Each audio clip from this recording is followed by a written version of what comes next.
રાજ્યમાં ઉનાળો આકરો બનતો જાય છે। 44.4 ડિગ્રી મહત્તમ તાપમાન સાથે રાજકોટ રાજ્યનું સૌથી ગરમ શહેર બન્યું છે, તો અમરેલીમાં 43.5, ડીસામાં 42.3, અમદાવાદમાં 41.8 અને ગાંધીનગરમાં 40.8 ડિગ્રી તાપમાન નોંધાયું છે। હવામાન વિભાગના જણાવ્યા મુજબ આજથી તાપમાનમાં 2 થી 3 ડિગ્રીનો વધારો થવાની સંભાવના છે।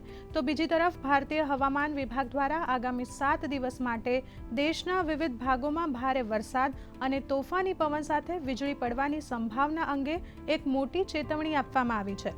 આઈએમડી દ્વારા આપવામાં આવેલી માહિતી અનુસાર આગામી એક અઠવાડિયા દરમિયાન દેશના ઘણા રાજ્યોમાં હવામાનમાં મોટો પલટો આવશે।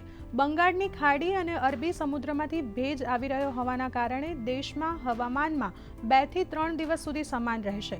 સાથે જ જબલપુર, શહડોલ, સાગર, નર્મદાપુરમ વિભાગના જિલ્લાઓમાં વરસાદ અને કરા પડવાની શક્યતા વ્યક્ત કરવામાં આવી છે।